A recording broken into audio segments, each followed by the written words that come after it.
上哪里？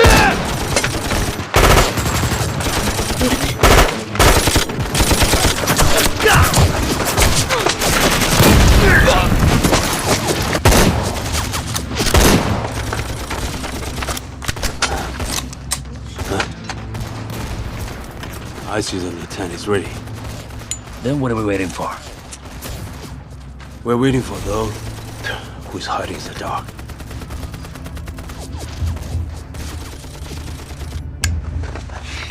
I'll go check. 你负责留守，看着背后和东西。5个3万到前面去看看。明白。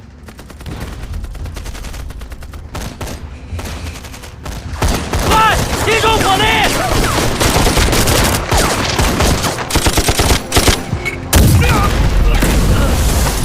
别挣扎！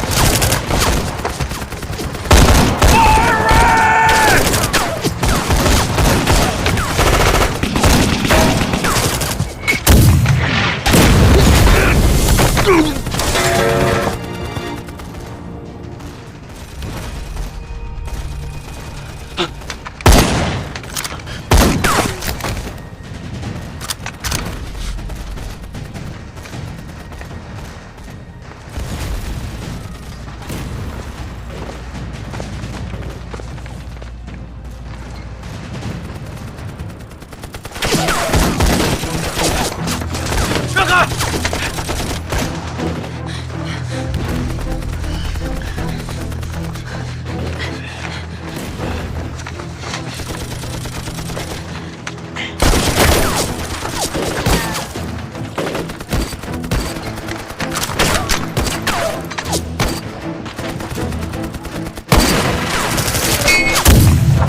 Oh my God! Take cover!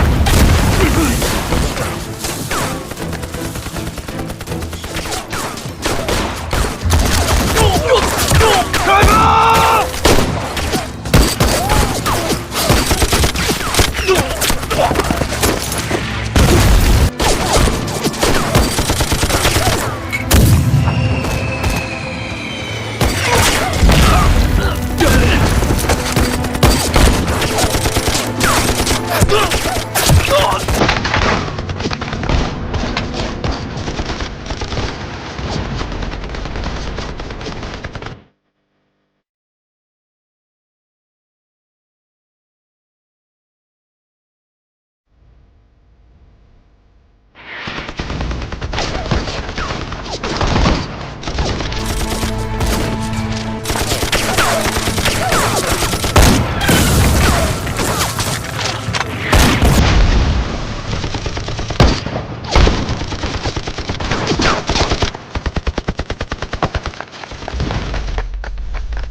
Stop! Wait! Wait! Okay, let's make a deal. I never turn down deals, Okay, okay. but not with you. No! Son of a bitch! Ah!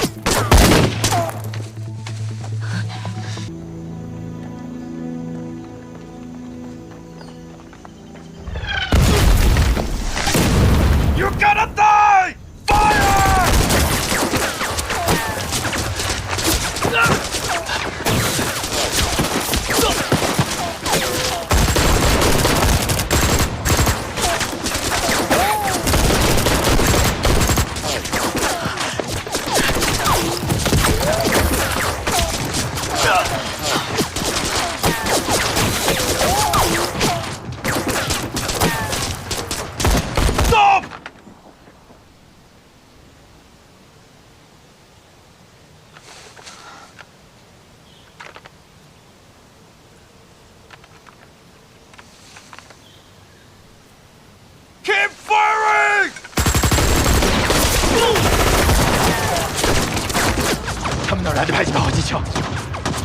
得到了增援。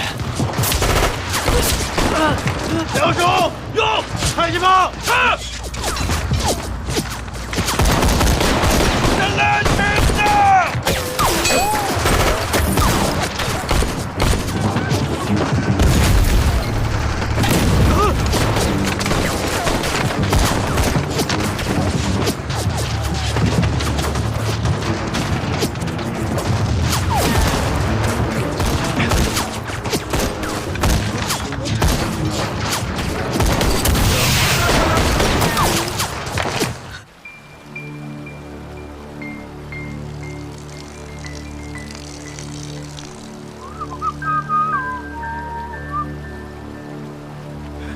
有敌人！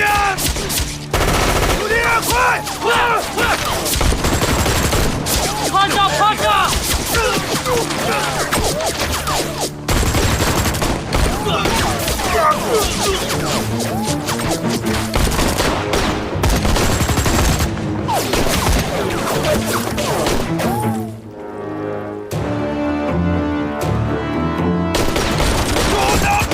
小航，要打不停！两边走！迫击大杆给我一个！是。要干什么？我要干什么？狮子刀！哪儿啊？火箭筒！这儿！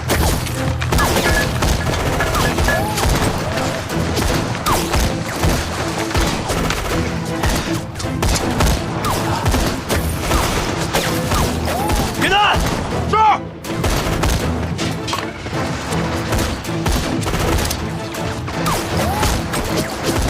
Incoming! Get down!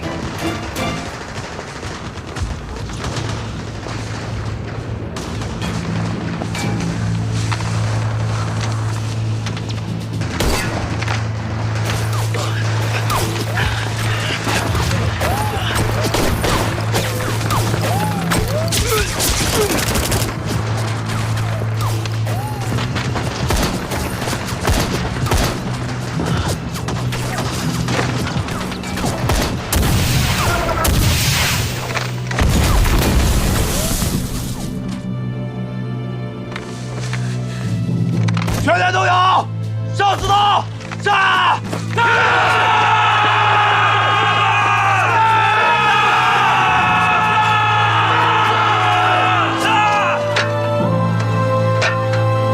！Let's kill all those bastards! Attack!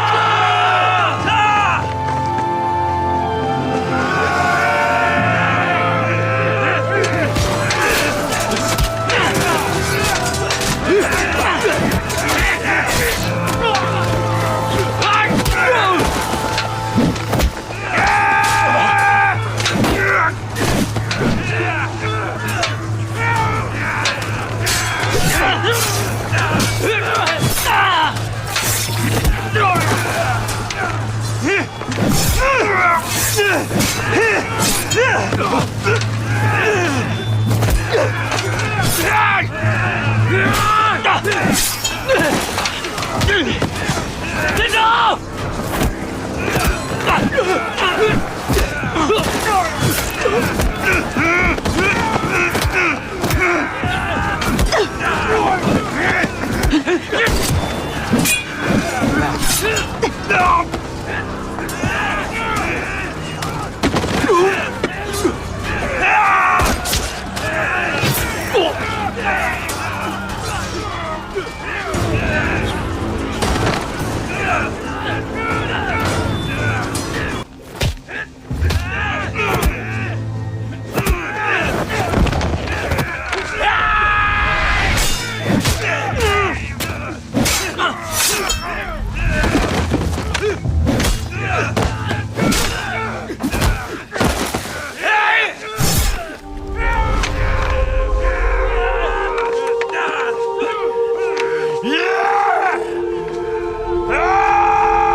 当那10年的兵，有8年在那边，什么样的长官我没见过，像他这样的，不是第一次。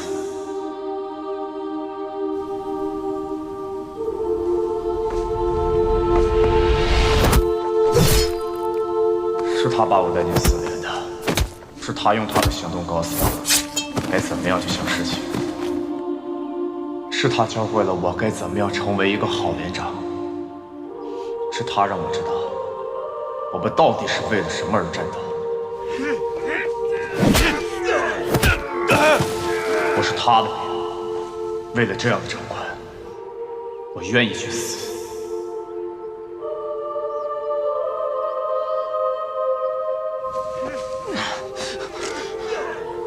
Say you die, bastard!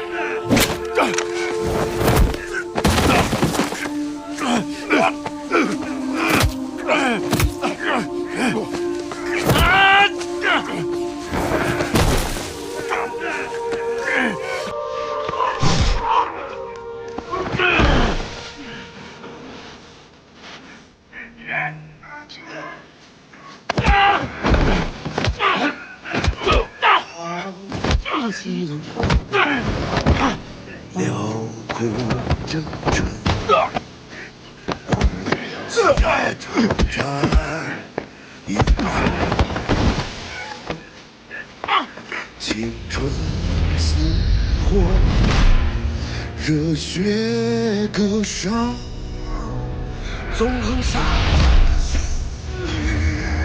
这东西怎么弄？教我们！重逢，为信念，你我的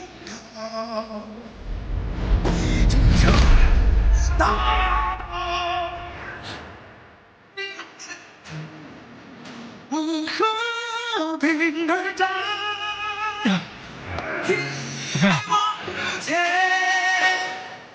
用心直达。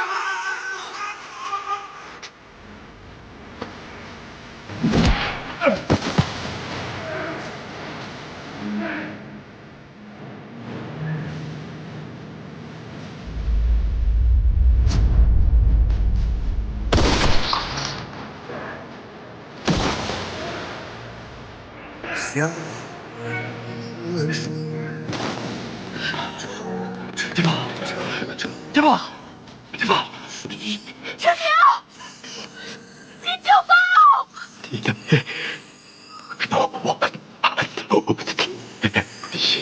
别给他光索命呢！我这几十条命啊！大罐子、小罐子都要，说病，这罐子给我点，你都忘了，我的命还等着你拿走呢！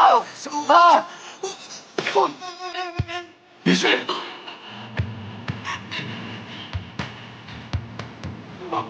不能睡，别放！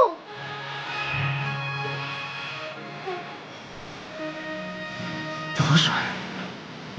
对小女儿。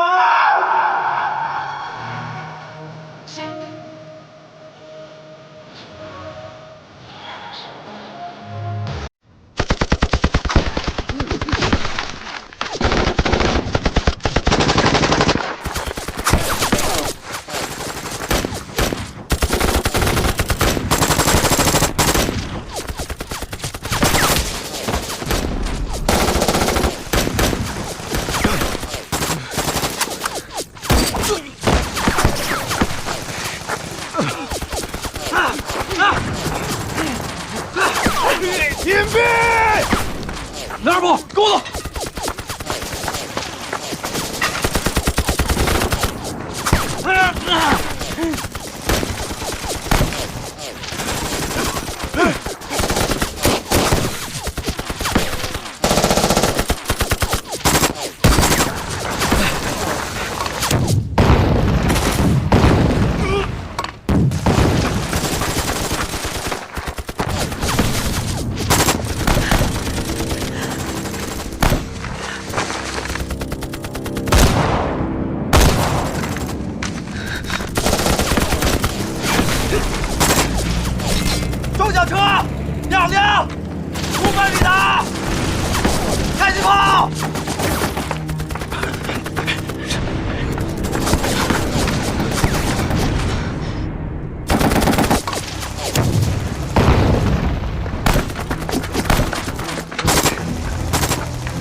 了？你打死几个了？快点儿！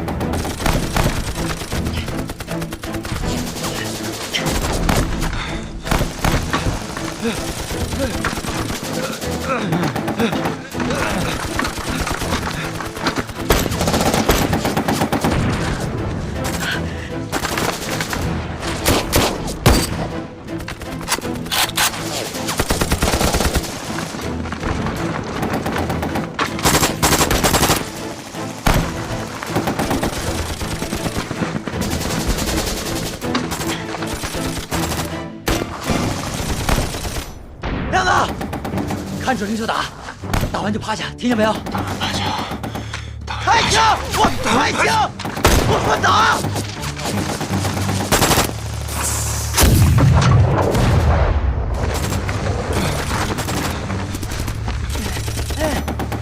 蹲下！蹲下！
你们连长呢？没了。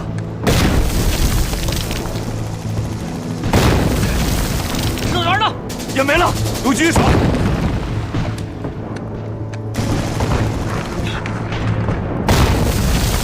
从现在开始，全连由我指挥。你谁呀你？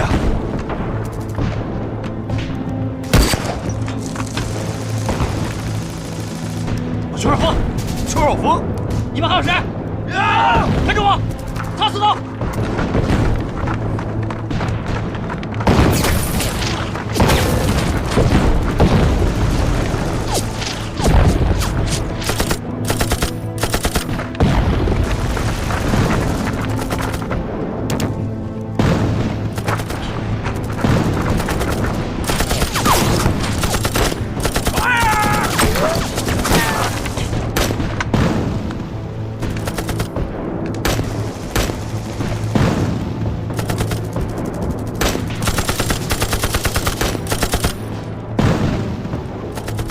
告诉你们排长，高地上方那棵大石头上，把掷弹筒集中起来，给我瞄准了轰！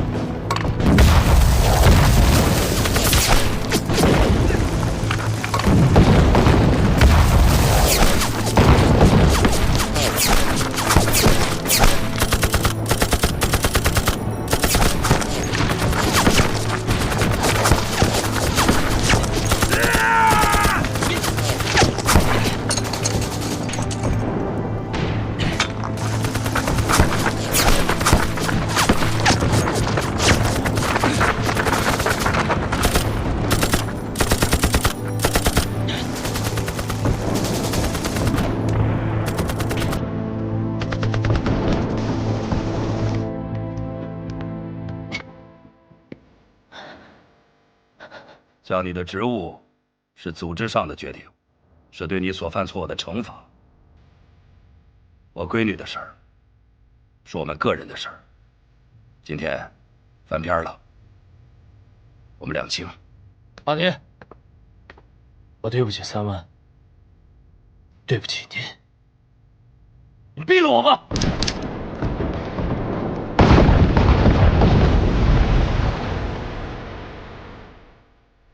对得起，对不起，都已经过去了。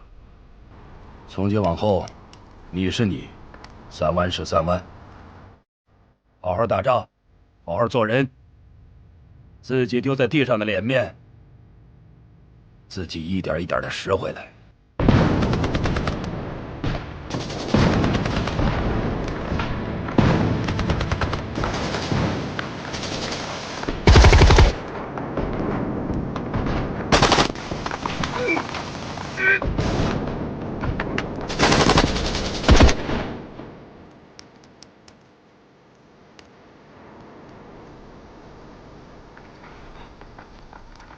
走，走。那谁？那谁呢？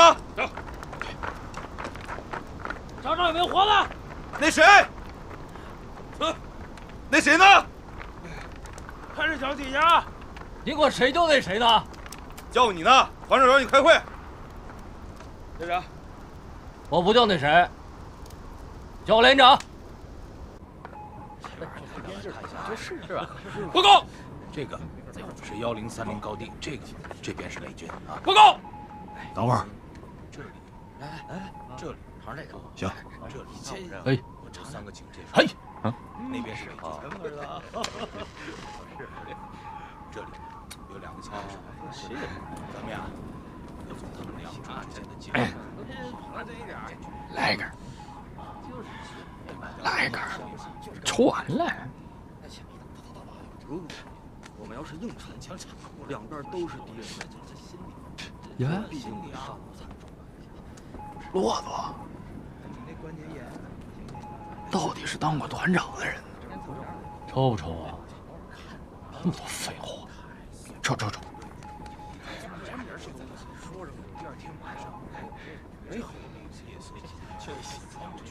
听政委说，咱俩差点一块儿打班呢。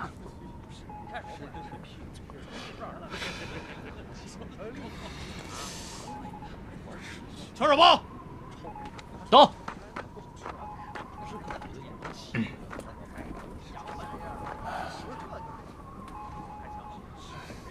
邓金刚，忙不死，人都没了。那从现在开始，怎么着？由你代理6连连长。已经接手了。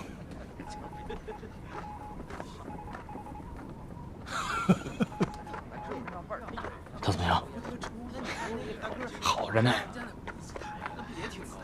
真的假的？真的，好着呢。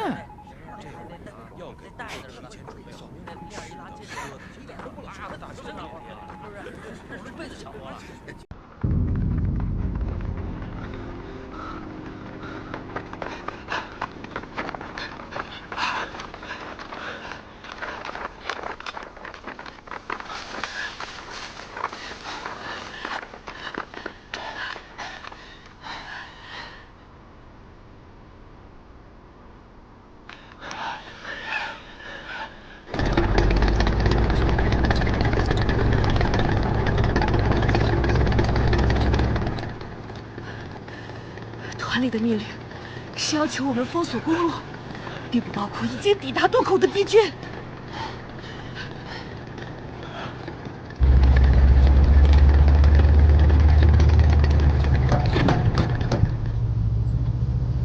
We were building the traffic post. Move the track. It's blocking the way. Leave the road clear. 100 feet long. 如果不打到渡口的敌人，一旦公路被炸断的话，这儿的敌人就会回援，突击部队就会受到两面夹击。 Go on, Steve. Keep moving. Don't touch those barricades.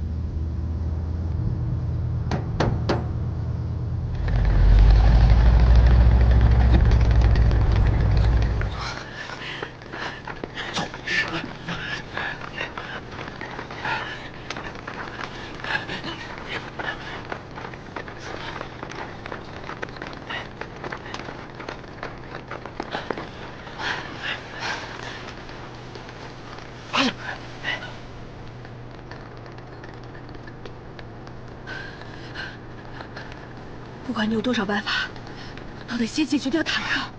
我们手里的家伙，对内瓦人来说都是挠痒痒。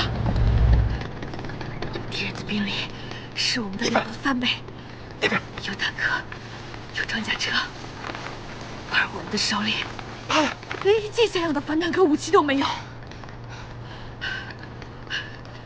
其实也不能这么说。什么不能这么说？你还能再变出一个火箭筒来？其实，咱们还有一件反坦克武器的。什么？知道吗？对坦克威胁最大的反坦克武器，就是另外一辆坦克。废话，咱们现在要是有辆坦克，你想怎么打怎么打。问题是咱们现在有吗？没有。我真想揍你！哎，你别忘了，咱们这儿还有个会开坦克的人。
1分010秒，中间有一个时间段，2车相背而行，在这个时间段内，坦克的后面是个盲区。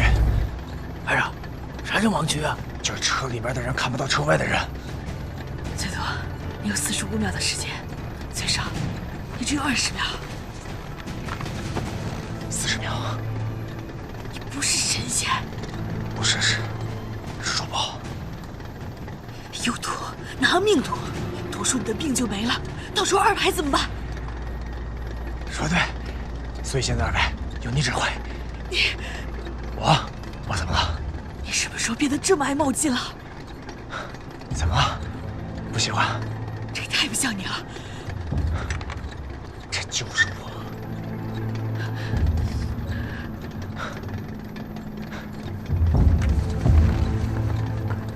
Keep slurred.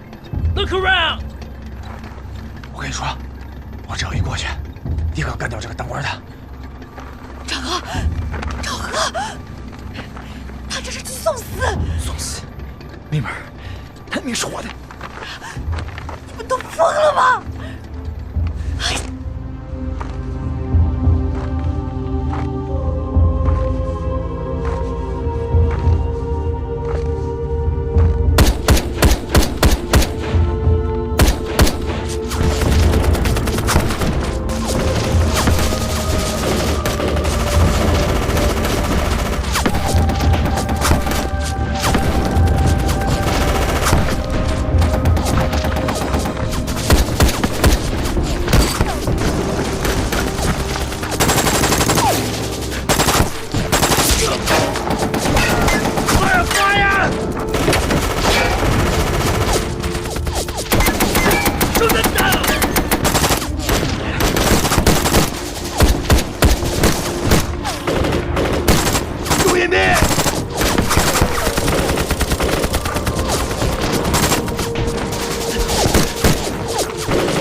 王姐，不用了。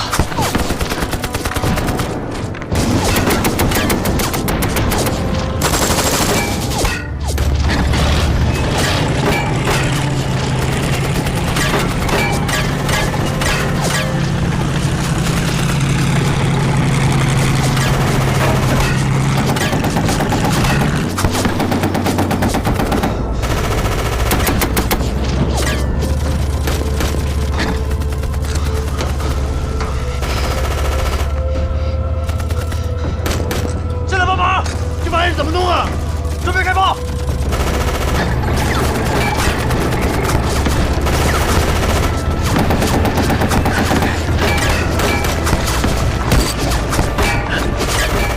兄弟，准备开炮！这个怎么弄啊？这个打开炮栓，炮在哪儿？栓哪儿？自己找。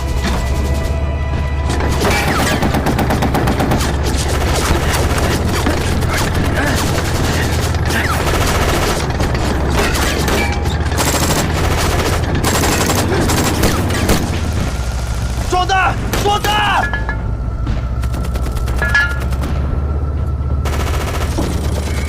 开炮！开炮！开炮！拉炮栓！拉炮栓！炮栓在哪儿？炮栓不就在你脸上？拉！拉炮栓！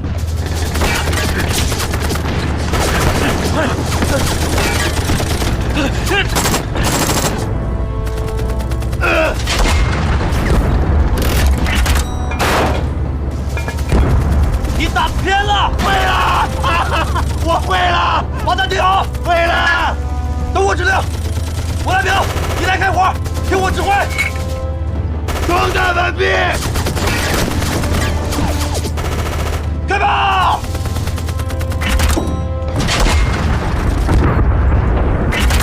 打压，没住，兄弟。装弹完毕，开火！没住！你把炮口给我往上调一下。在哪儿？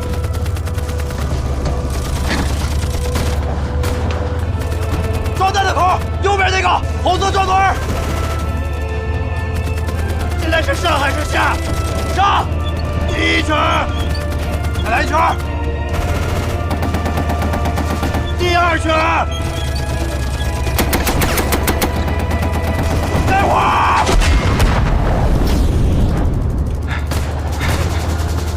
中了吧？中了！继续装填。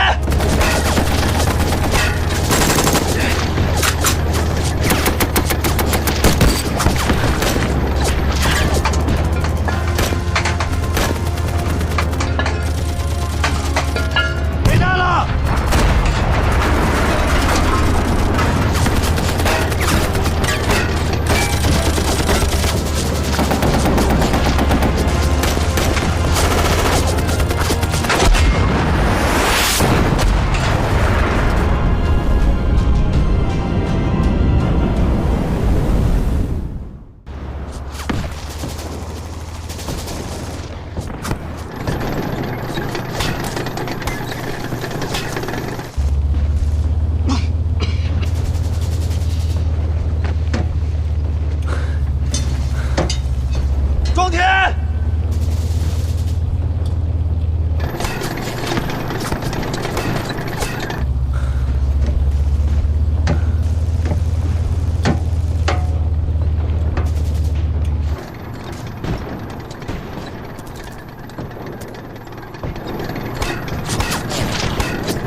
上炮弹！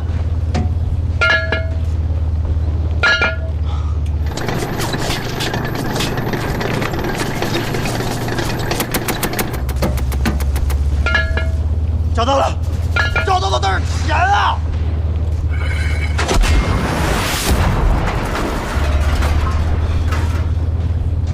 炮口往上转2圈，开炮！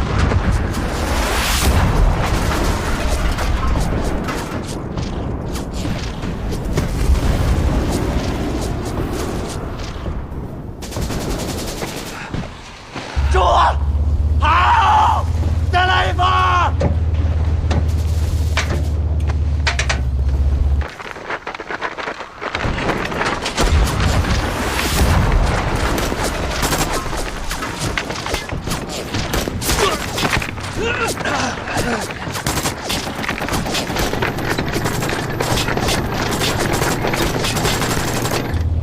开炮！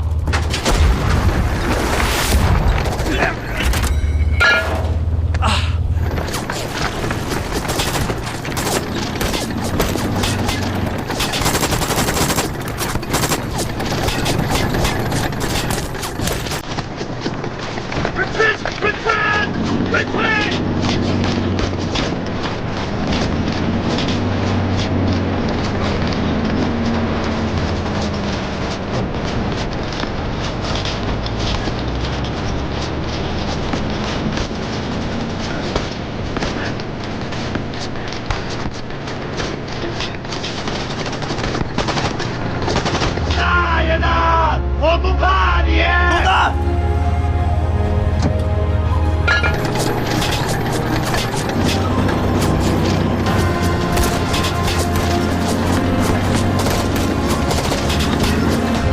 装弹！开火！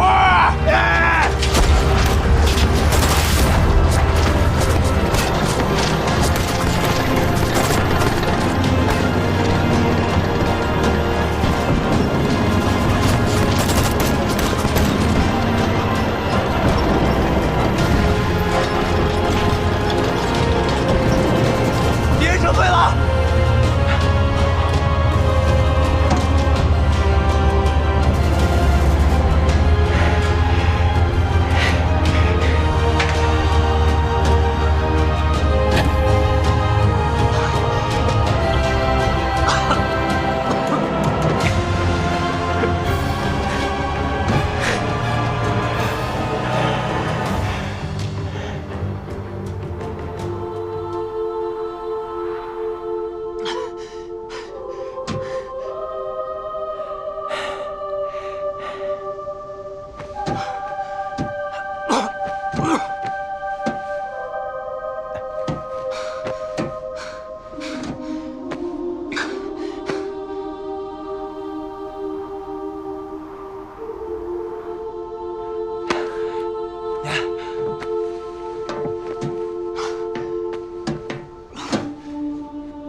看得这么清楚呢。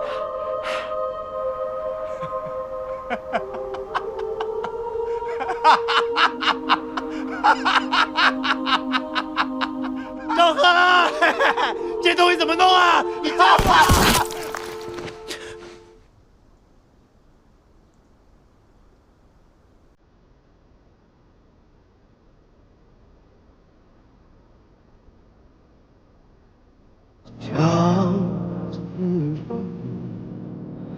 辽阔征程，红旗招展迎风，青春似火，热血歌声，纵横沙场的旋律，那是凯旋的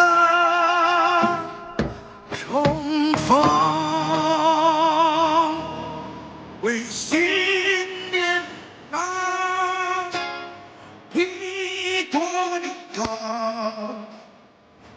为拯救大道，为和平而战，希望无限，众心之大。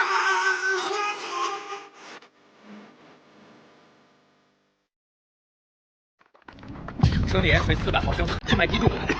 做手术时在容易出血。大夫，太晚了，问他们这儿小心点。大夫，朱大夫，大夫，人呢？这边，大夫，大夫，大夫，大夫，大夫！同志，冷静一下，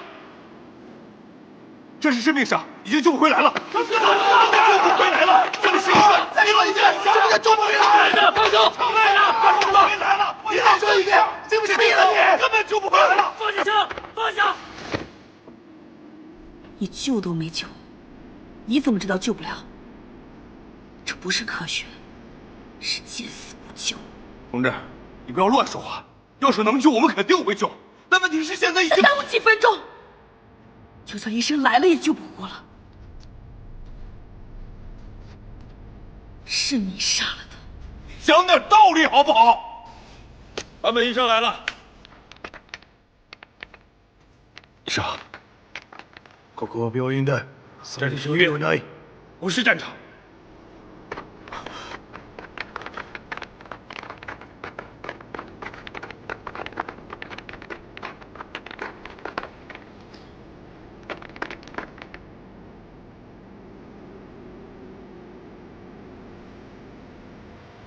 彼の血液型は？他什么血型？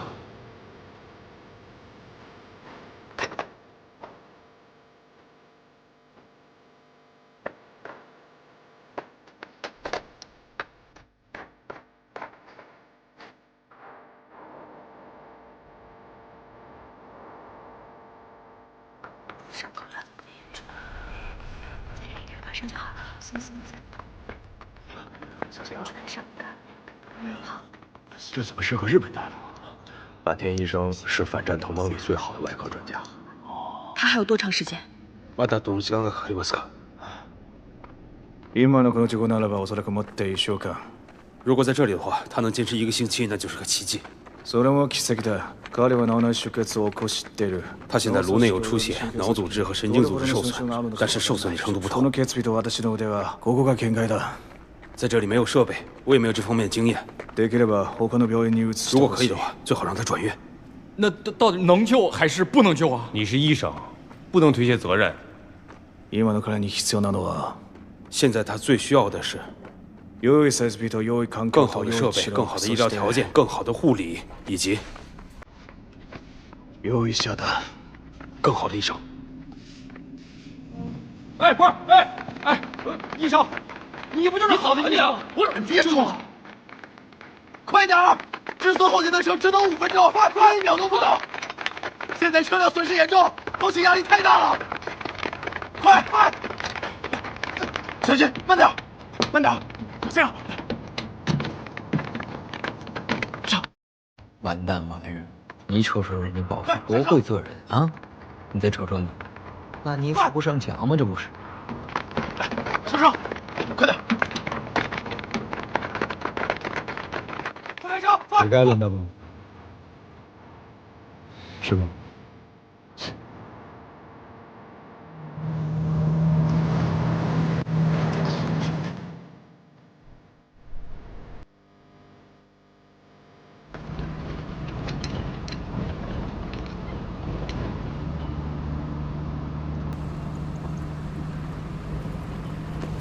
来，我给你举着。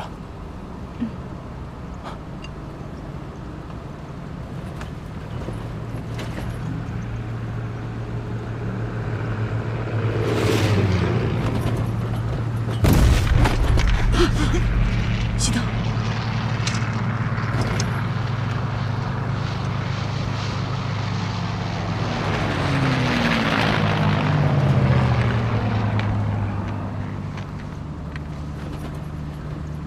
离天亮还早着呢，你歇会儿吧。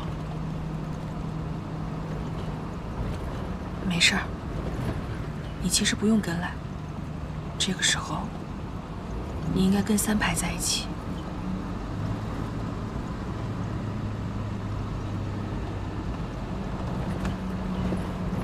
他把我当战友。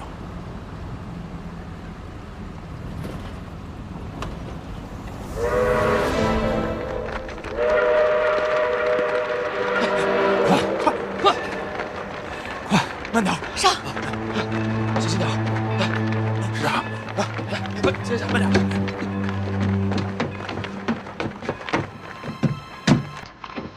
注意体温，每2个小时测量一次体温和血压。这车到哪儿？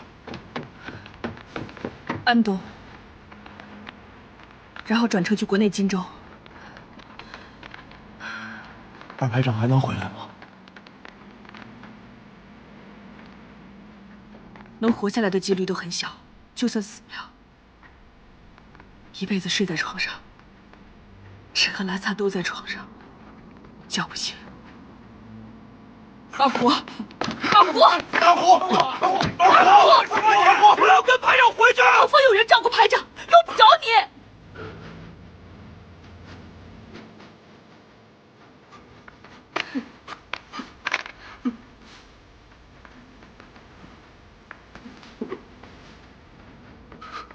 吴班长，二排长真的要成摊子了。摊子也算是幸运。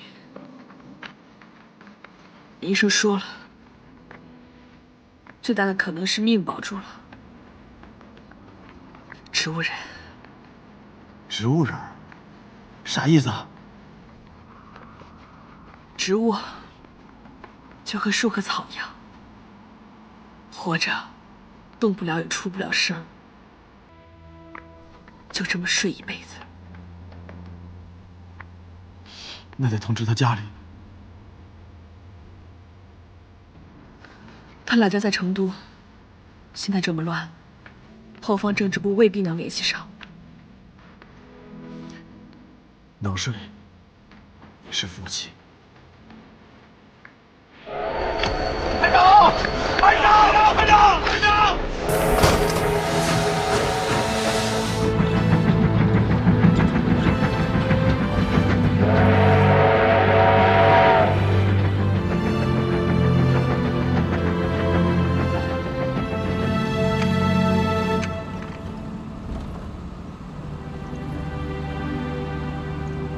想什么呢？啊，想老娘。你老家哪里的？塘沽，海边。我们那边啊，下海的多。我爹活着的时候，家里面有条船，后来他没了，我老娘就给别人补网子。我参军的时候，他哭得不行，就怕我没了，剩下他一个。后来没托人送信回去啊？送过2次。黄堡战役之后，我当了排长，穿着军装，拍了张照片，突然一起送回去。在河南整训又送过1次，让他不要担心。我跟他说，仗快打完了，等打完仗，我就复员，回去陪他。仗打完了，你准备回去干什么？我想把我爹留下那条破船修修，给娘娘上几炷香，出海找神儿。娘娘？我们那边的人都供娘娘。天津老城里有个娘娘宫，每年的香火旺得不得了，都是我们这些个海货给供奉的。那海上呀，风大浪大，有的时候风平浪静的，转眼就狂风暴雨，那浪比城墙还高，真的是龙王爷打个喷嚏，我们就得歇半个月。那应该供龙王爷啊，怎么供娘娘？龙王爷事儿的，娘娘是平事儿的。龙王爷吃人，娘娘救人，当然供娘娘。你说的娘娘，是不是南方说的妈祖啊？娘娘就是娘娘。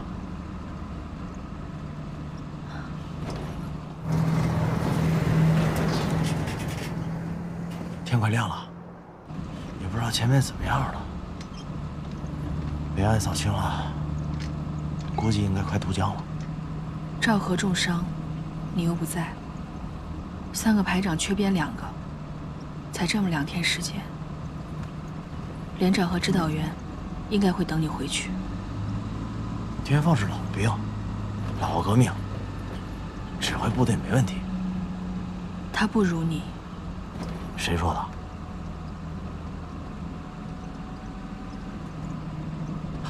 ？2排长说的可不算啊，那连里谁都知道他跟天放那点事儿。我要是天放，我一样跟他不共戴天。不是赵和说的。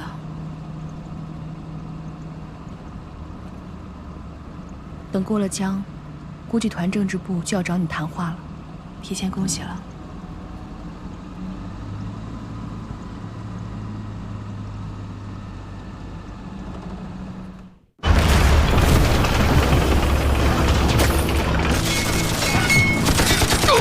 严兵，小心坦克！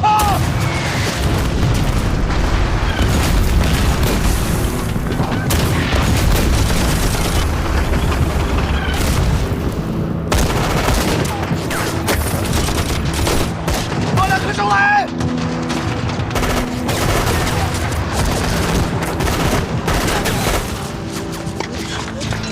班长，掩护班长！好。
想起点什么了吗？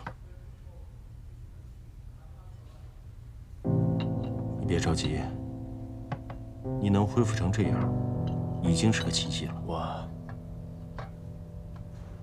什么都想不起来了。这很正常。脑组织和神经系统的再生是科学问题，但是认知能力和语言能力的恢复，却属于概率问题。赵和同志，早上8点到晚上8点呢，你可以自由活动，但是大夫来查房，你得在。有什么问题呢，你去跟护士去说。医院呢会给咱们留守站打电话。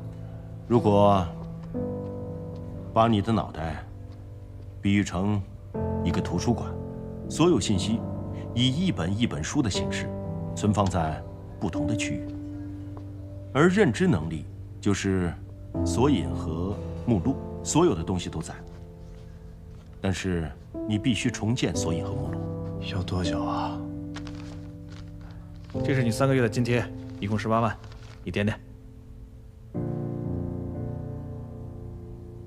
如果呢，你能找到一个点，就能抻出一条线，拉出一个平面，然后构建一个立方体。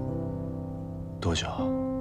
只要你能记得1+1等于2，那么你学开微分方程只需要1秒钟，只要你学过。这是你的军装，要是憋坏了呢，你就出去转转，反正离这个市区也近，想吃什么买什么东西的也方便。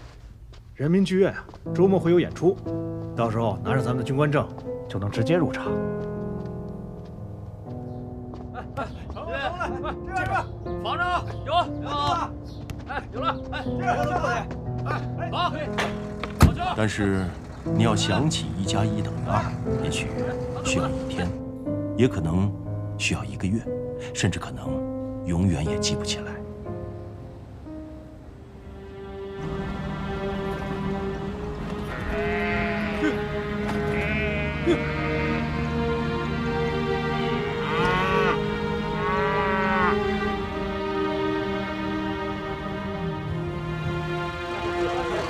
走。来，看一看啊，看一看。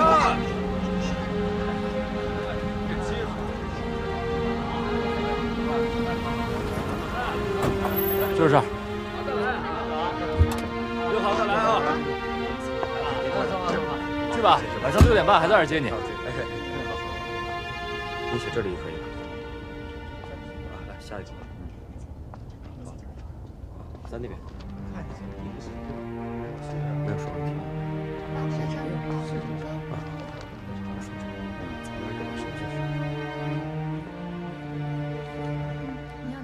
啊？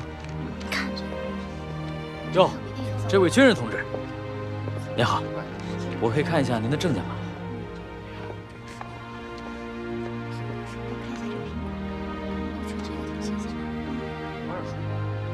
来，排长同志，请随我来。来，来这边，来让一下啊！来，给您包好。哎，劳驾，谢谢啊。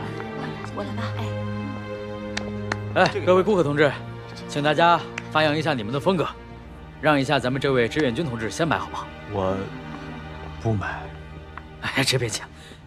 来，1张20，颜色亮一点。哎，好。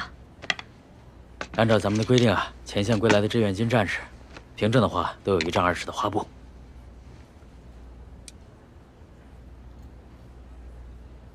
多少钱？当然是免费的呀。哎，快点啊！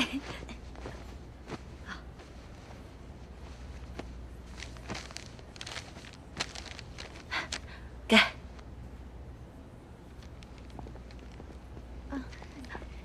按照规定啊，你还有1斤白糖、2斤水果、2斤干果，然后还有3斤鸡蛋、1条鱼、1斤红肠。另外啊，您还有1双瑞福祥的厚底布鞋。谢谢。这些啊都是免费给您的。这买的有点少吧？这孩子太多了。实不相瞒，我要不是实在赔不起的话，这矿石收音机我都想免费送您1台。是啊。要是您想买的话，对，我就收您一个成本价。谢谢啊。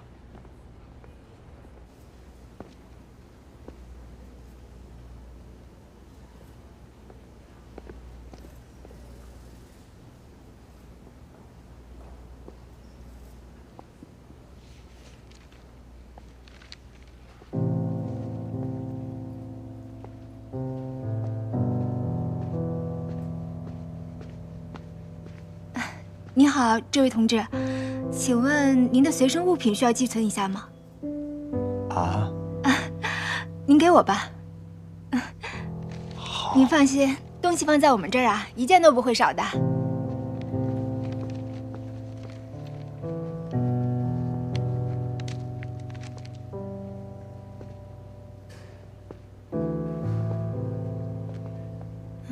第5件在，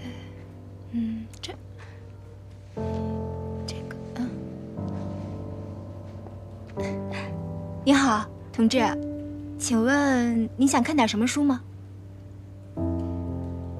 新书。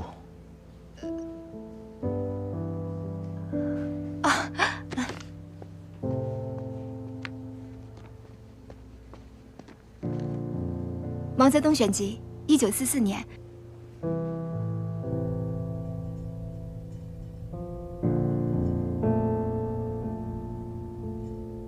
在朝鲜的每一天，我都被一些东西感动着。我的思想感情的潮水在放纵奔流着。我想把一切东西都告诉给我祖国的朋友们，但我最急于告诉你们的，是我思想感情的一段重要经历。这就是我越来越深刻地感觉到，谁是我们最可爱的人。朋友们，用不着多举例，你们已经可以了解我们的战士是怎样一种人。这种人有一种什么品质？他们的灵魂多么的美丽和宽广。他们是历史上、世界上第一流的战士，第一流的人。他们是世界上一切伟大人民的优秀之花，是我们值得骄傲。我们以我们的祖国有这样的英雄而骄傲，我们以生在这个英雄的国度而自豪。亲爱的朋友们，当你坐上早晨第一列电车驰向工厂的时候，当你扛上篱笆走向田野的时候，当你喝完一杯豆浆提着书包走向学校的时候，当你坐在办公桌前开始这一天工作的时候，当你往孩子口里塞苹果的时候，当你和爱人一起散步的时候，朋友，你是否意识到你是在幸福之中呢？你也许很惊讶地说，这是很平常的呀。可是从朝鲜归来的人会知道你正生活在幸福中，请你意识到这是一种幸福吧，因为只有你意识到这一点，你才能更深刻了解我们的战士在朝鲜奋不顾身的原因。朋友，你是这么爱我们的祖国，爱我们伟大领袖毛主席，你一定会深深地爱我们的战士。他们确实是我们最可爱的人。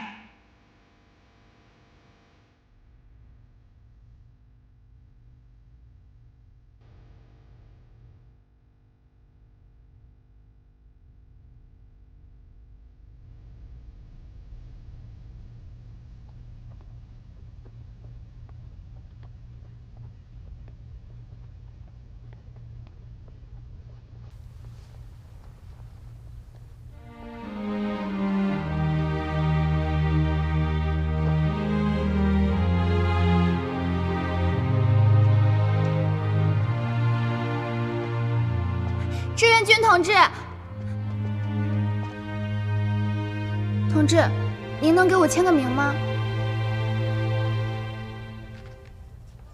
签什么呀？什么都行。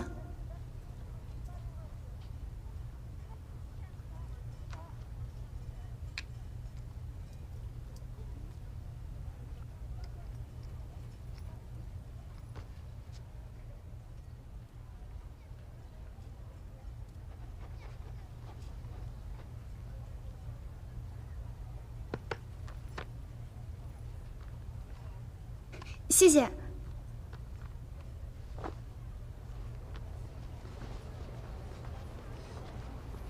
我能给您写信吗？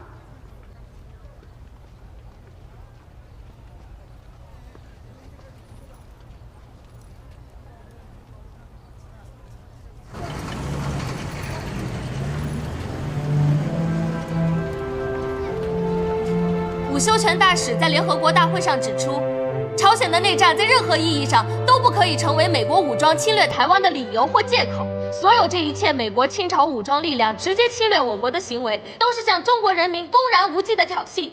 中国人民绝对不能容忍，中国人民从不也永不害怕反抗侵略战争。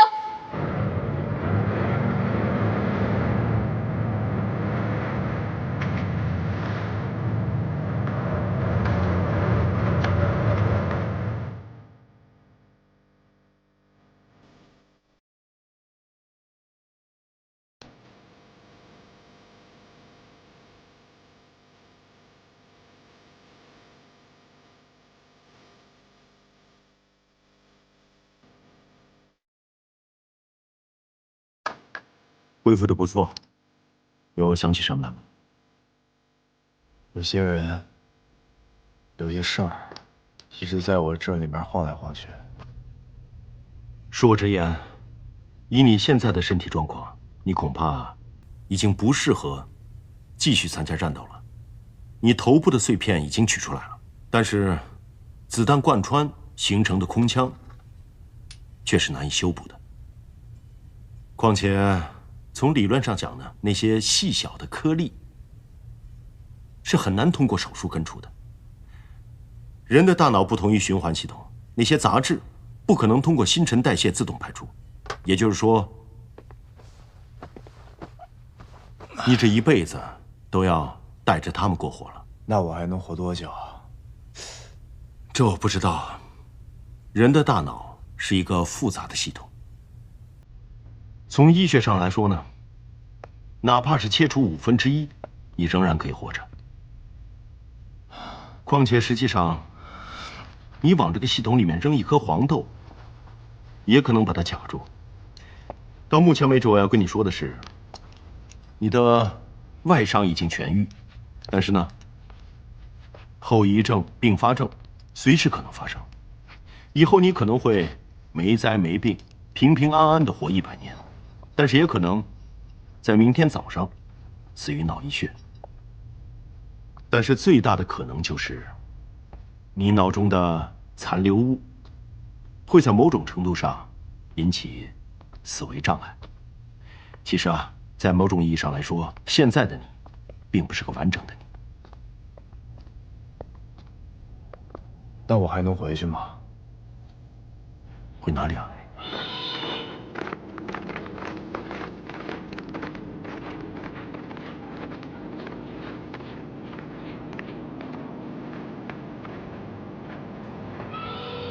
郑姐，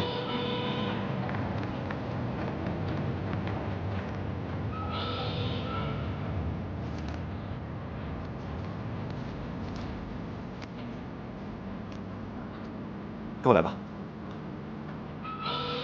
给这位排长同志让个位置，他是上尉归队。0200留守处，来吃饭。来吃饭。白面的白，老师的师，模范的范，白师范。走吧。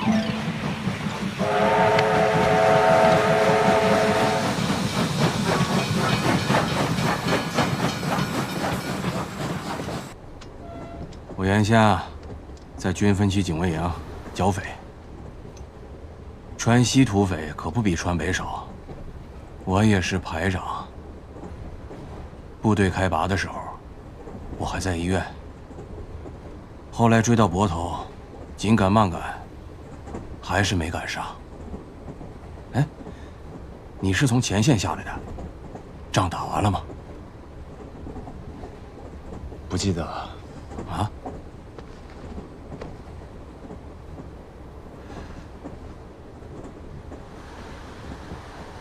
好家伙！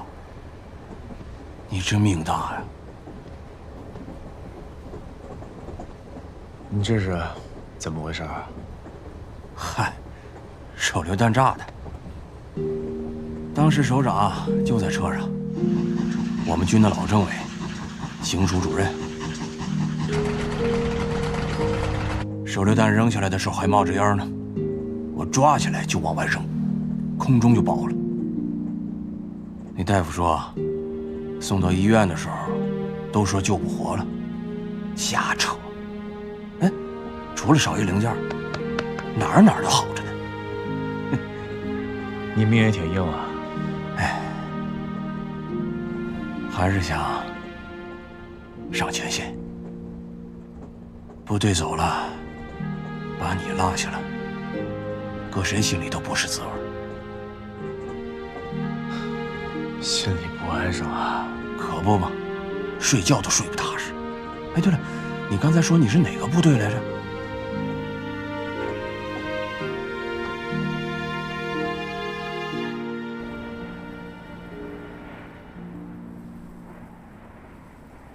这个姓马的啥来头啊？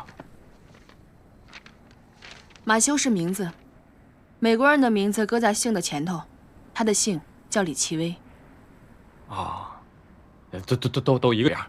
不，这姓李的是啥来头啊？情报上说，他是美军陆军的参谋长，2次世界大战时期，也就是咱们抗战的时候，他是82空降师的师长。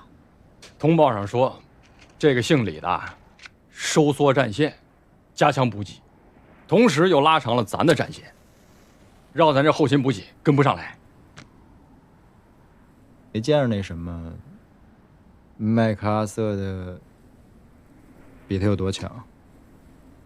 也不能这么说，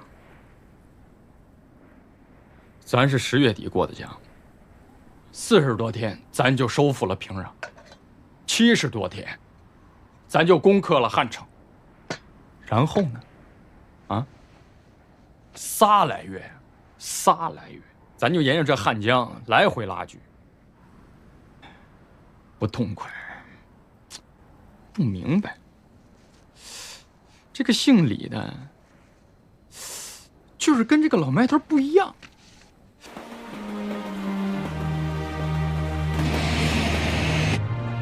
李奇微和麦克阿瑟不一样，他是伞兵出身，考虑问题的时候更注重战斗相关的细节，气候、地形、兵力、火力、对手的特征、敌情、我情这些个因素。麦克阿瑟将军是从战略层面上来考量，而李奇微是从战术层面上来考量。打个比方说，麦克阿瑟这个总司令，他是以师和团为小单位进行战役部署，而李奇微呢，是以营和连为小单位进行战役部署。都直接指挥到营和连了？不是指挥，而是指在做部署的时候具体的考量。也就是说，对于底下的部队所遇到的具体困难和具体问题，麦克阿瑟顶多考虑到师长和团长一级，而李奇微能考虑到营长和连长一级。那为啥？因为他是伞兵啊。伞兵？伞兵又咋了？一个师的兵力就这么从天上这么飞下来，很有可能会分散在几十公里甚至上百公里的范围内。也就是说，在这样的作战条件下，如果你是师长，从飞机上跳到地面上以后，你指挥的很可能不是一个师，不是一个团，甚至不是一个营，而是一个连，甚至一个排。啥玩意儿？一个排？那他这师长还咋当啊？没办法，事实上，能有一个排就不错了。在空降作战当中，就算一个师长身边连一个兵都没有，身上一把枪都没有，都是很正常的。因为一架 C-47运输机最大的运载兵力，也就是一个排，而且这一个排跳伞的时候，还未必都能跳到同一个地方。作为指挥员，也只能因漏就减，能收拢多少兵力，就使用多少兵力来作战。有收拢一个排就用一个排，有一个班就用一个班。所以说，一个步兵师的师长可能早就忘记了如何当好一个连长，但一个伞兵师的师长，无论在任何时候都必须是一个合格的步兵连长。呀，不是，你咋懂这么多呢？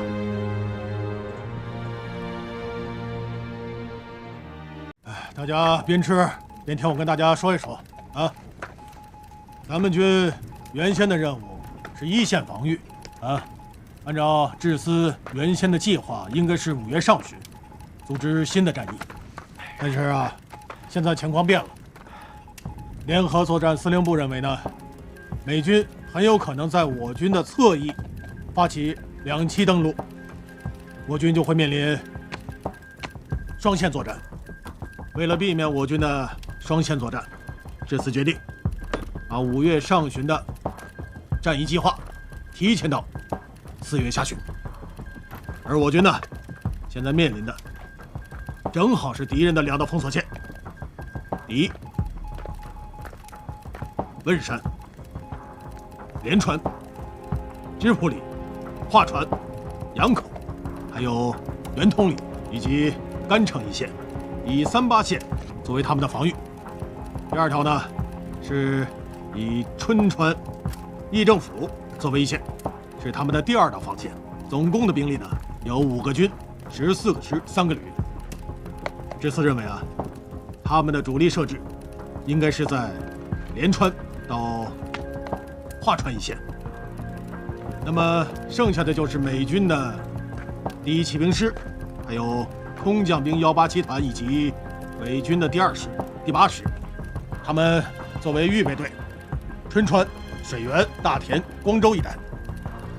以上呢就是敌情通报。说完了他们，就该说说我们了。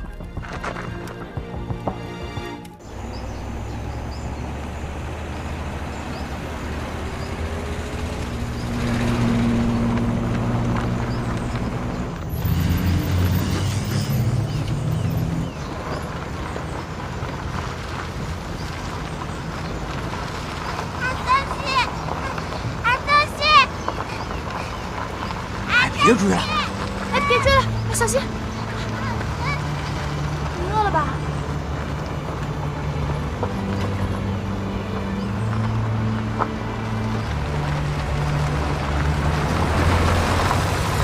你吃饿了吗？来，吃点东西吧。没事，慢点，别着急，慢慢吃啊。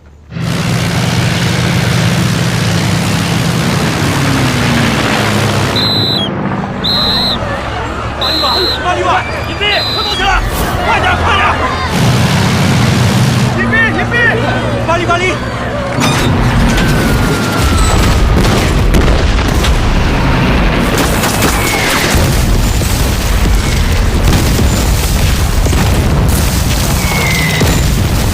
快下车，下车！后面干啥呀？快点，别躲死了！隐蔽，隐蔽！往路两边撒开！站开！快站开！隐蔽！马里站着！马里，马里！听说了没？人家把9·2部都装上船了，叫陆军海战队。木头，你啥时候？哎，啊，我坏了，我坏了，炮兵打得远，我没看着。别这样，这样多没意思。我吃。这玩意儿咋说的？观其不语真君子。人指导员还说的，见死不救是小人，我这属于说是救你。你是救我呀？你救不救你？你这等于说是天放矢马，不定能咋，是不是大力？对，排长，就算不说你也赢不了木头，是吧，大坤子？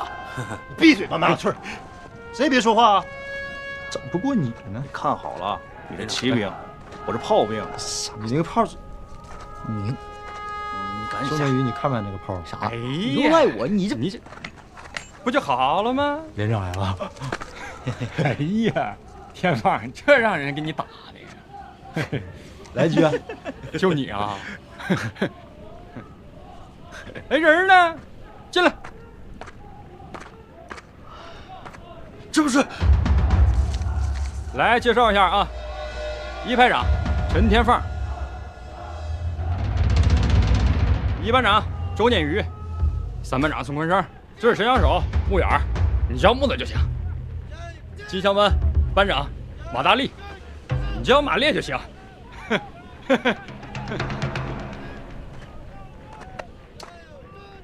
这是赵和，咱连部刚来通信员。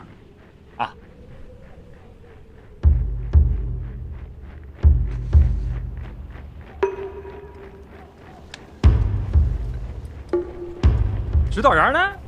指导员出去了，连长。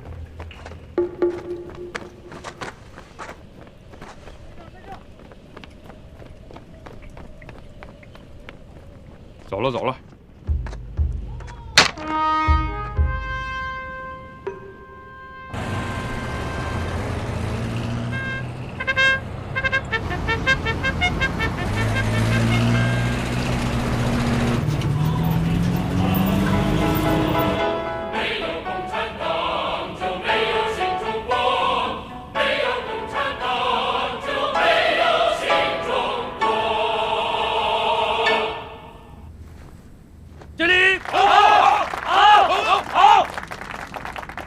下面请欣赏京剧《空城计》选段。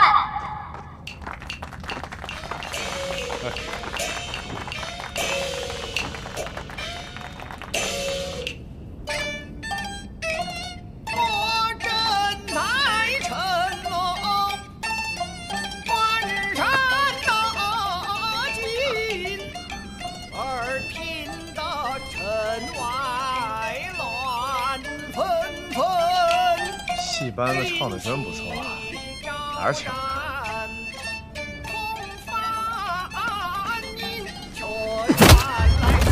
陈金花，干哈呢？我就是教育教育他，告诉他这不叫戏班子，这叫文工团。记住了吗？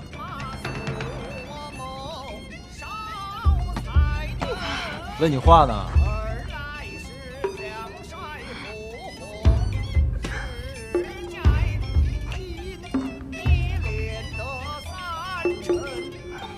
哎，长点记性，咱们队伍不分3、6、9等，人家给你唱戏不是唱堂会呢，台上的人也是咱们的兵。把陈天放，关禁闭。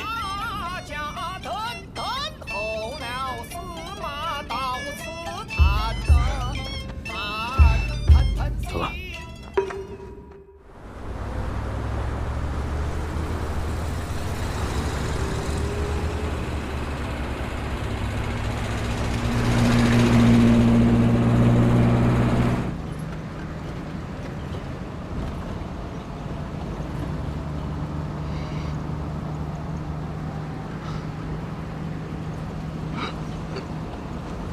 哟，醒了，一下子就晕过去了啊，拉都拉不动，也没个医疗队啥的，只能拉着你接着往前走。待会儿到了兵站，下车之后找个烧烟车回去。为什么呀？还为啥？就你这样的能打仗吗？那大炮一响，你咣当就倒这儿眩晕了，哪个连队能要你？切！以后不会了。啥玩意儿？不会了？你咋知道没下回？我都想起来了。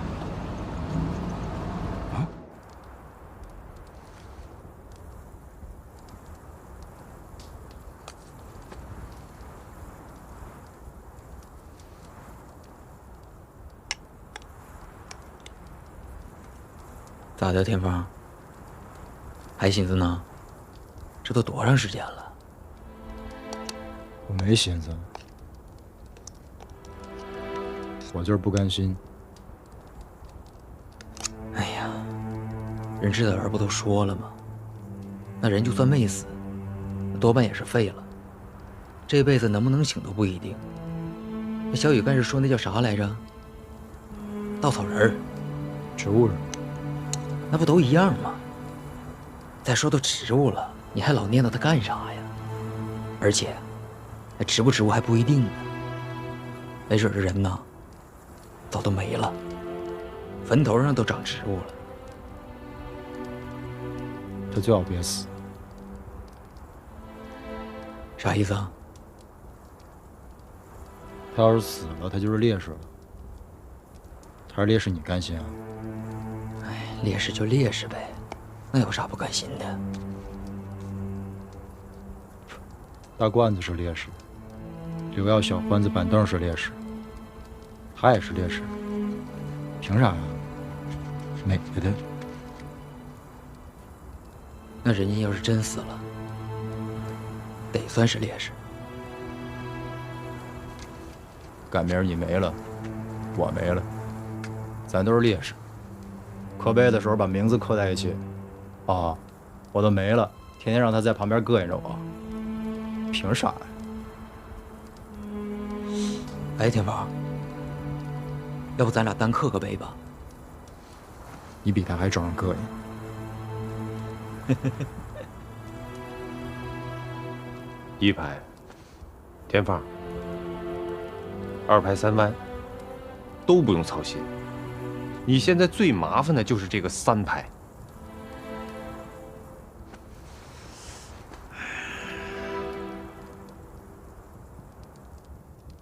报告早就打上去了，我估摸着还里也难。从入朝到现在就一直打仗，兵员还好说，后方的新兵补上来就行。最麻烦的是干部，尤其是班排一级的。你就说2排，都换了3排长了，财神没了，昭和废了。你说3弯又是个女，你说要不是我实在没辙，我选谁我能把她弄上啊？唐大成，你能不能不戳我心窝子啊？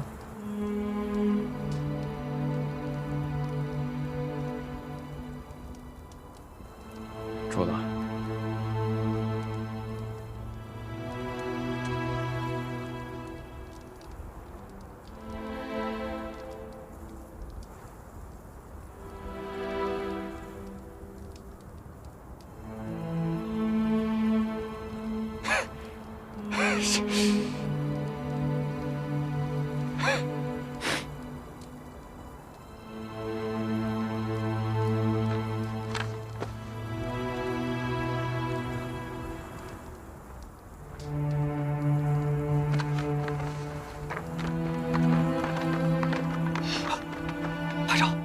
真的是你，排长回来了！排长回来了！排长哎，是啊，哪儿呢？排长回来了！是排长！排长！排长！排长！排长回来了！排长！排长回来了！排长回来了！排长！排长你回来了！排长回来了！排长回来了！是排长！排长好！排长！排长好！排长！排长！排长！排长！排长！排长！排长！排长回来了！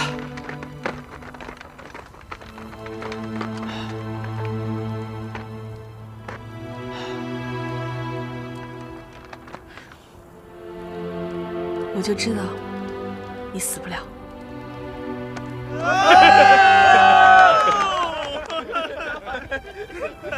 他们都在，我把2排还给你。哎，那可不行，排长是排长，代理排长也是排长，一个都不能少，对不对？就是一个都不能少，不能少。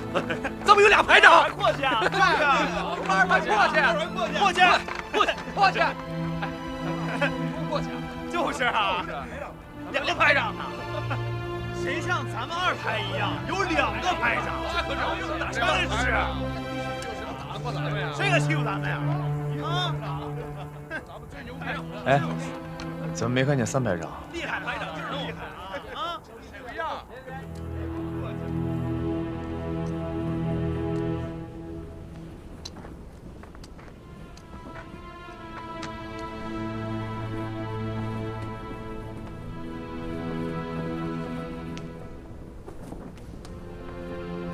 埋哪儿了？当时汉城还没拿下来，部队都在作战，交给后勤的同志运回去了。应该是葬在平壤的陵园里了吧？过来的时候应该去看看他。你有这心，保福在9泉之下，能瞑目了。他是我见过最优秀的军官，各方面都是。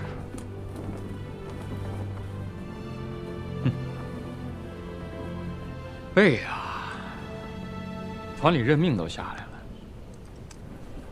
我算是明白了，咱连呢就不该有副连长。正好，你回来了。我跟连长正犯难呢。我去300。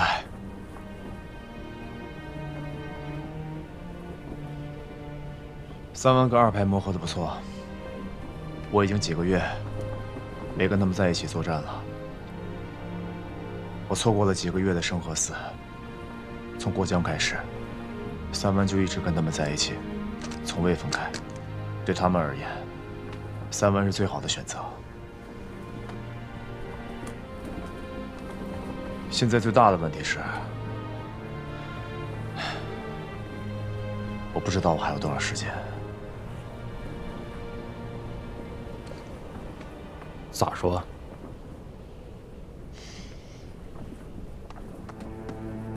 我这里跟以前不太一样了，不管是思维还是反应，我都不太能够确定。其实大夫并不赞成我回来，但我想回来。有些事情我好像明白了一点儿，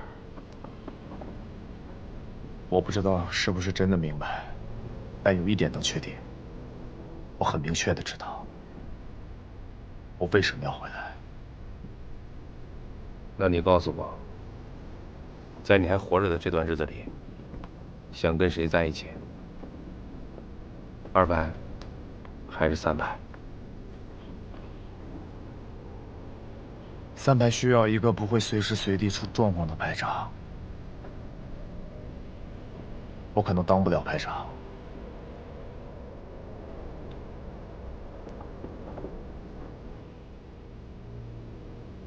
但我想，我想知道，如何才能真正的成为你们的一员。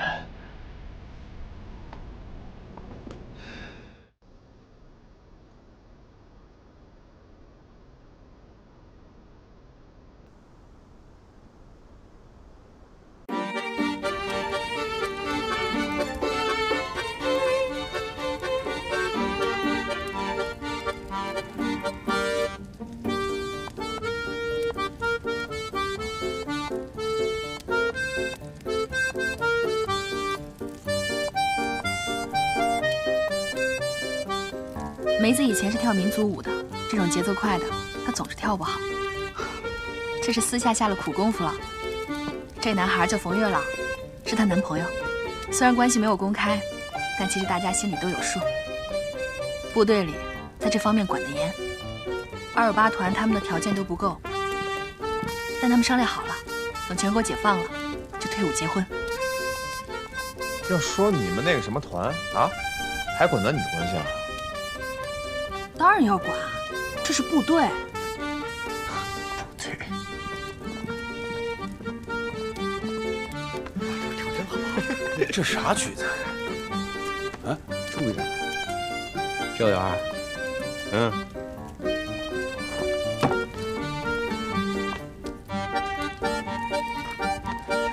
虽然我看不懂，长得也腿才挺高。让我干的。我以前看过。是。我知道。你看，跳得好，干啥？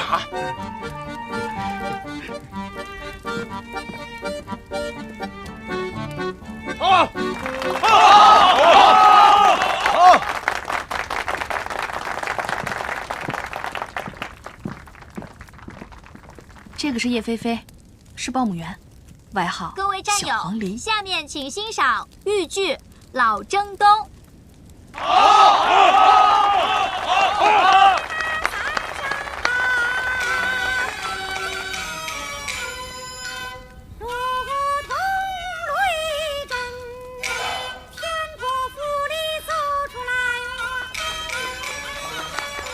他怎么在这儿？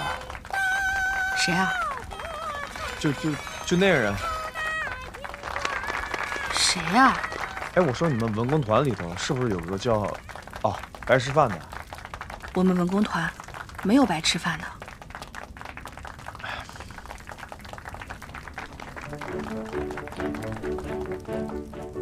吹小号的叫陆立新，上海人，电影厂出来的，平时就喜欢搞怪。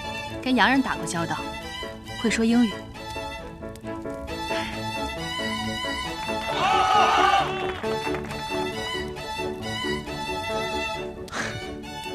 我想起来了，《大兵日记》。他的这些玩意儿，我从来都没有听懂过。你能听明白啊？我说你之前没看过电影吧？哎，我又不该问。从不会说话的时候就进部队了，上哪儿看电影去？谁跟你说我没看过电影？列宁在10月，列宁在1918，战舰波江金号，恰巴耶夫，这些电影我都看过。当年在杨家岭放电影的时候，我从来坐的都是第一排。算我错了。什么叫算？你就是错了。怎么着？美式装备的战车连，看不起我们土八路啊？不敢啊，这个真不敢。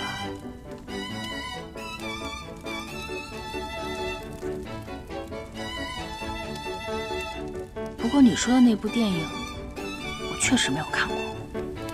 卓别林的经典之作，讲一战的。卓别林，美国人，是个演员，也是个导演。难怪老陈到现在还管你叫反动派。你脑子是不是坏掉了啊？抽什么幺蛾子？他自己看不懂。闭嘴！大苗，雨队，这当了队长，脾气见长啊。大宇，你先出去，一会儿找你算账。快走！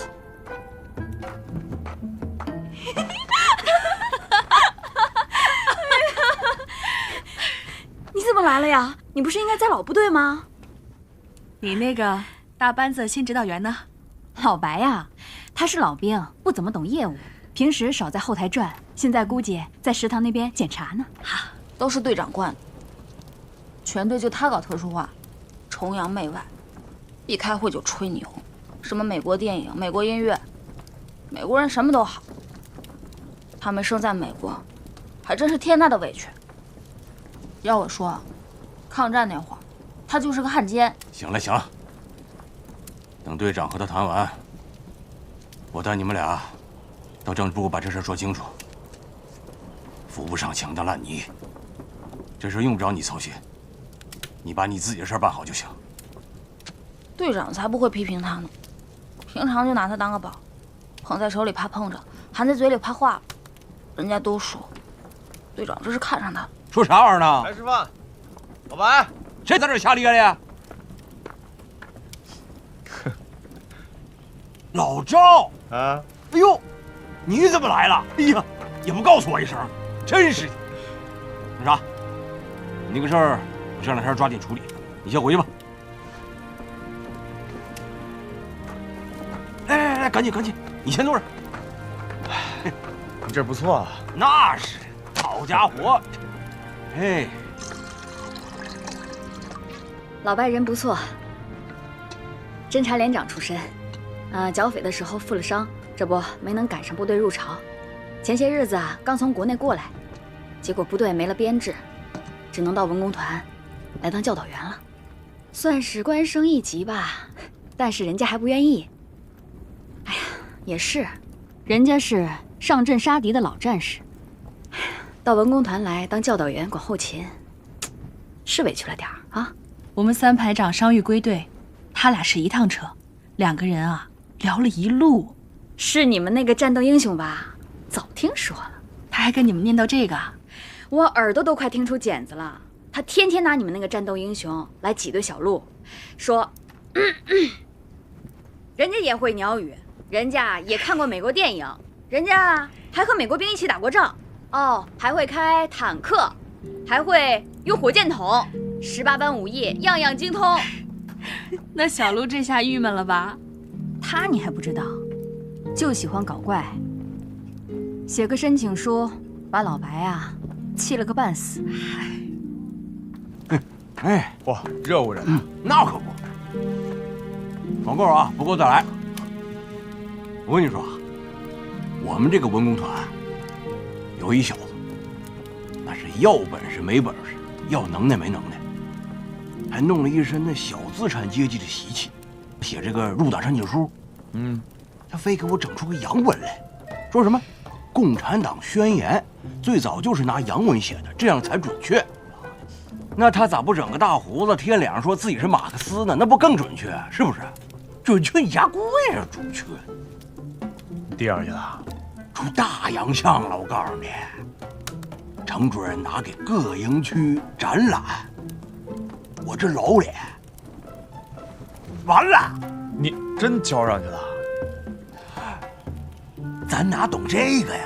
啊，咱是战斗人员，军事主管。你说这事儿，那连里都是归指导员管。你现在让我管这个，那不是逼着猎狗抓耗子吗？哎，我问你个事儿啊，258团什么意思啊？啊？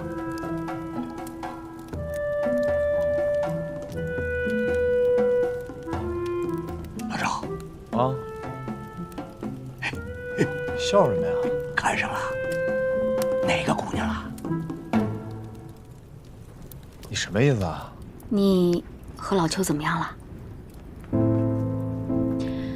能怎么样？他那个样，我又这个样，还能怎么样？你和我还不说实话，到底怎么样了？他是他，我是我，我的报告上头批了，他的处分也定了，从团长变成连长，好在还是作战部队。你们家老头子同意了？八爹和他见过了，有什么疙瘩也都解开了。说真的，我不恨他。你说你们两个人这弄的什么事儿啊？鸡飞蛋打，现在就算你们两个想复合，都没有那个条件。他从团长降到连长，你呢从营职降到排职，这叫什么事儿？挺好，还挺好，你心可真大。我觉得真挺好。你也知道我的脾气，他团长那顶帽子根本就压不住我，动起手来也打不过我。战场上是英雄，回家就变狗熊。男人嘛，谁受得了这个？那然后呢？然后，你跟我装傻是不是？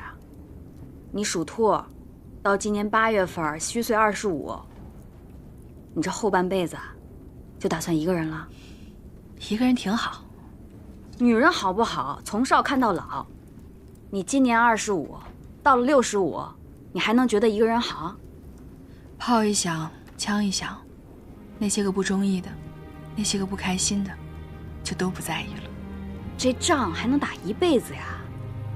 眼看着仗就要打完了，你说都从38线推到37线，美国鬼子都快被赶下海了。我觉得也就是这2、3个月的事儿。2、3个月？就现在这个状况，2、3个月拿不下来。咱总打仗的都知道，按照现在这个情形，那是憋着鬼呢。咱们现在占的地儿，都是美军主动退出来的，美军较真儿的地儿，咱们打的都不算利索。打仗就怕这个，按照人家的鼓点迈步子，所以我们要打断他们的鼓点。我们师的正对面，就是你说的那什么陆战一师，啃了3天了，没啃下来。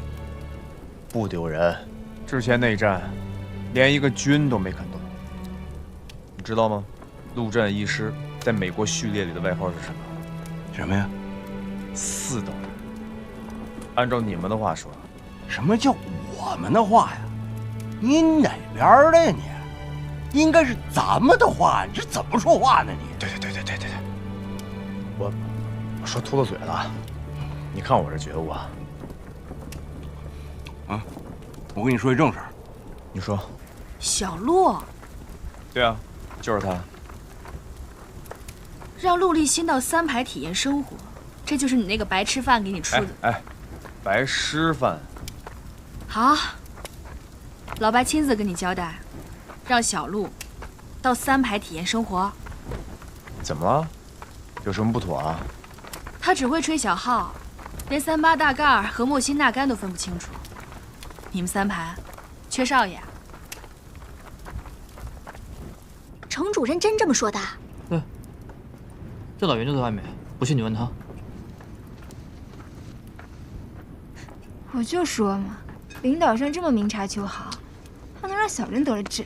梅子，干嘛呀？我说错了吗？行了行了，都少说几句。都是同志，弄得跟阶级敌人似的，至于的吗？领导有领导的考虑，都别瞎猜了啊。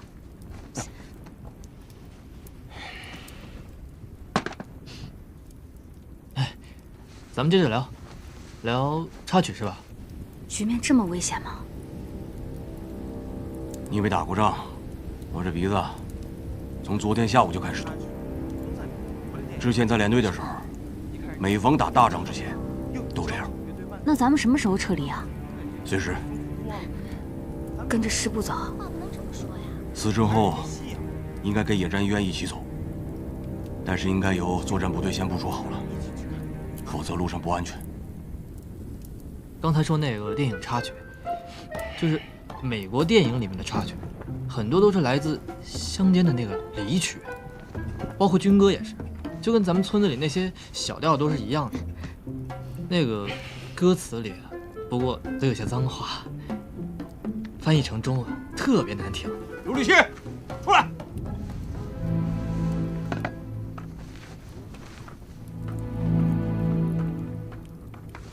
啥脏话呀？啊，说说，让大伙儿都听听。这是前线，不是什么剧团、电影院。我不管之前多少人拿你当大宝贝供着，在这儿，你首先得是个兵，否则就给老子滚蛋！教导员，小鹿他……哎呀！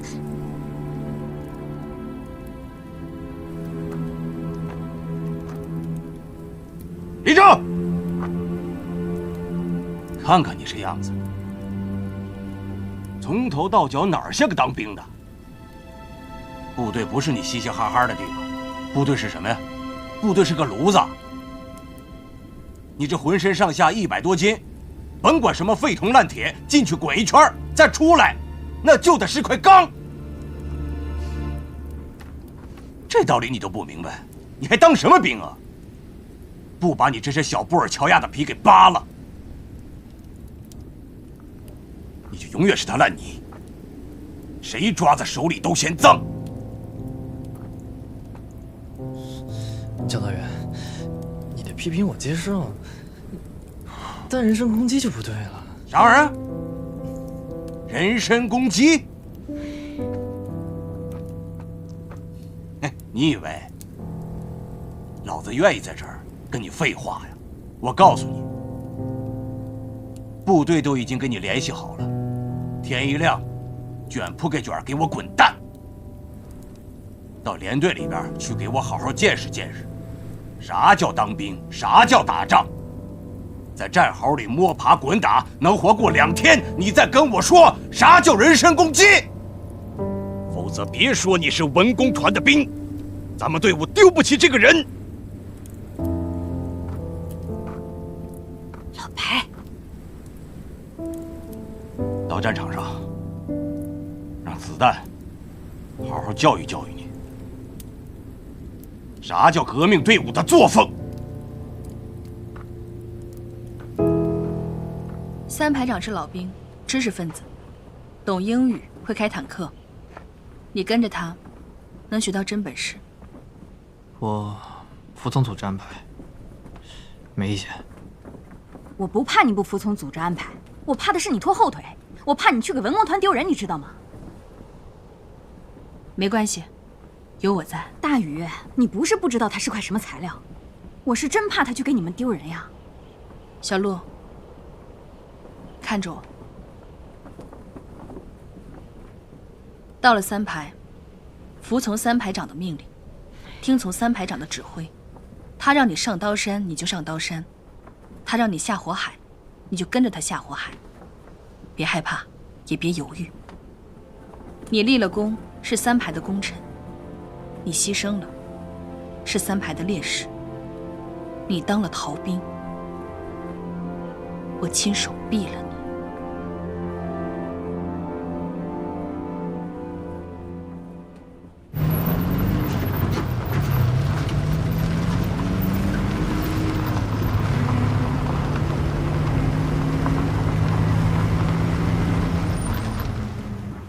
谢了啊，老钱。哎，李兄弟啊，有多余的子弹没有啊？这有一宿的夜路要开呢，跑不住。哎，行。哎，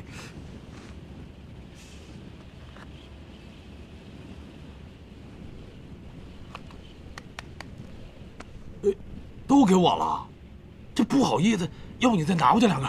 快走吧，开慢点。你回程拉的是重伤员啊，经不起电的。行了，走吧。啊，放心，这条路啊，没人比我熟。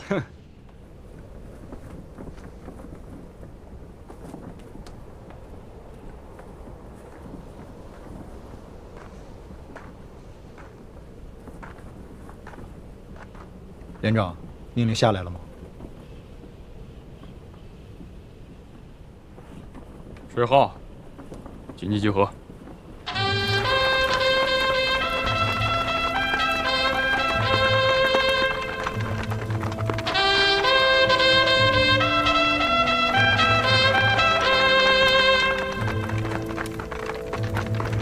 报手！1、2、3、4、5、6、7。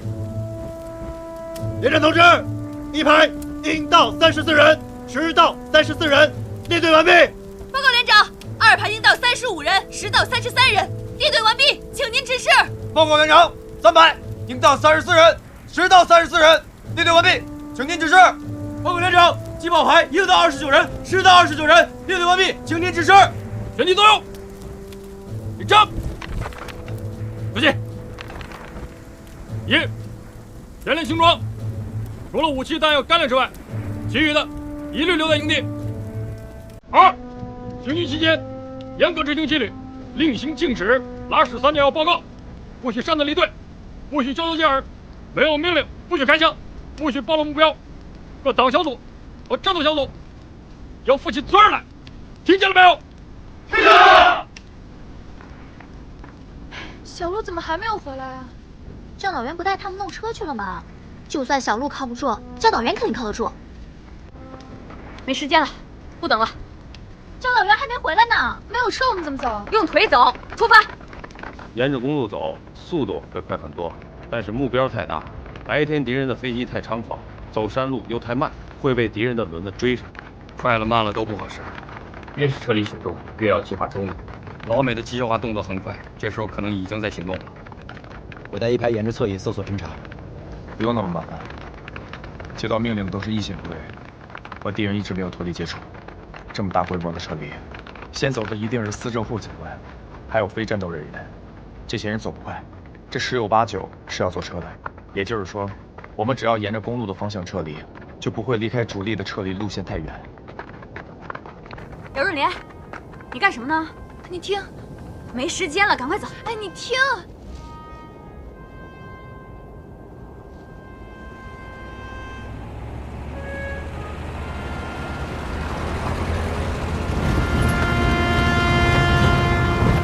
我们在天亮之前必须要到达马平里一带，绕过鹰峰山之后，我们就进山，沿着山区走。白天敌人的飞机太猖狂，走不快。天黑之后，我们再回到公路上。这是猜测，需要确认。立刻行动，我负全责。快！来，快帮我一下，省长，快点，来，手给我。人都上齐了吧？还有121个在划船。走，得，往这儿。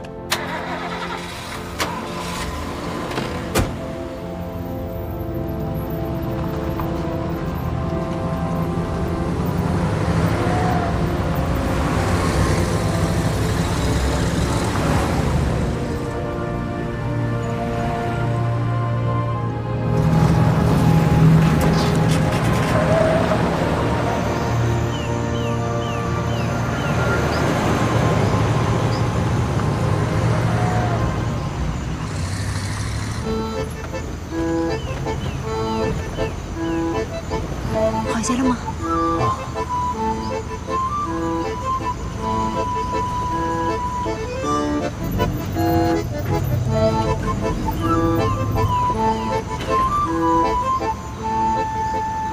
教导员怎么了？一个人在那里吃辣椒？他在和自己较劲。大家这不是都安全撤出来了吗？可吗？他们连在华船那边打阻击，撤不下来了。他不想走，想留下，想和他们一起把血洒在这里。